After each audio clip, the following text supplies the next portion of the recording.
Hello everyone, welcome to Sanmarga classes. ವೃತ್ತಗಳು ಅಧ್ಯಾಯದ 36ನೇ ಪ್ರಶ್ನೆಯನ್ನ ಗಮನಿಸಿ.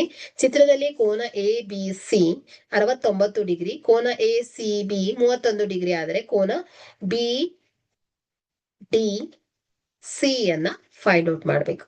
ಓಕೆ, ಸೊ ಇಲ್ಲಿ ಎ ಬಿ ಸಿ ತ್ರಿಭುಜವನ್ನ ಕನ್ಸಿಡರ್ ಮಾಡಿದ್ರೆ, ಸೊ ತ್ರಿಭುಜ ಎ ಬಿ ಸಿ ಅನ್ನ ಕನ್ಸಿಡರ್ ಮಾಡಿದ್ರೆ, ಸೊ ಕೋನ ಬಿ ಎ ಸಿ ಪ್ಲಸ್ ಕೋನ ಎ ಬಿ ಸಿ ಪ್ಲಸ್ ಕೋನ A C B is equal to ಏನ್ ಹೇಳಿ 180 ಡಿಗ್ರಿ. ಯಾಕಂದ್ರೆ ತ್ರಿಭುಜದ ಒಳಕೋನಗಳ ಮೊತ್ತ 180 ಡಿಗ್ರಿ ಆಗಿರುತ್ತೆ. ಸೊ ಕೋನ ಬಿ ಎ ಸಿ, ಸೊ ಕೋನ B A C plus A B C ಎಷ್ಟಿದೆ 69 degree plus A C B ಎಷ್ಟು 31 degree. So is equal to 180 degree. Okay, so ಕೋನ B A C is equal to, so ಇಲ್ಲಿ 69 plus 31, so ಇದೆಷ್ಟಾಗುತ್ತೆ 9, 0, 100 degree ಆಗುತ್ತೆ. Okay,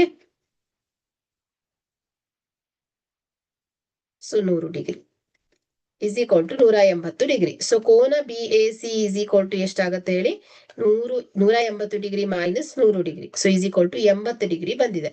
so ಅಂದ್ರೆ ಇಲ್ಲಿ ನಮ್ಗೆ ಕೋನ ಬಿ ಎ ಸಿ ಎಷ್ಟು 80 ಡಿಗ್ರಿ ಸಿಕ್ಕಿದೆ. ಸೊ ಹಾಗಾದ್ರೆ ಇಲ್ಲಿ ಒಂದೇ ಜಾದಿಂದ ಉಂಟಾಗಿರುವಂತಹ ಪರಿಧಿಯ ಮೇಲಿನ ಕೋನಗಳು ಏನಾಗಿರುತ್ತೆ ಸಮನಾಗಿರುತ್ತೆ. ಒಂದೇ ಪಾದ ಜ ಅಲ್ವಾ, ಸೊ ಇದರಿಂದ ಉಂಟಾಗಿರುವಂತಹ ಕೋನ, ಸೊ ಪರಿಧಿಯ ಕೋನಗಳು ಏನಾಗಿರುತ್ತೆ ಸಮನಾಗಿರುತ್ತೆ. ಸೊ ಹಾಗಾಗಿ ಕೋನ ಎ ಎಷ್ಟಿರುತ್ತೋ ಕೋನ ಡಿ ಕೂಡ ಅಷ್ಟೇ ಇರುತ್ತೆ. ಸೊ ಹಾಗಾಗಿ ಕೋನ B D C is equal to ಏನ್ ಹೇಳಿ 80 ಡಿಗ್ರಿ ಆಗುತ್ತೆ. Okay, thank you.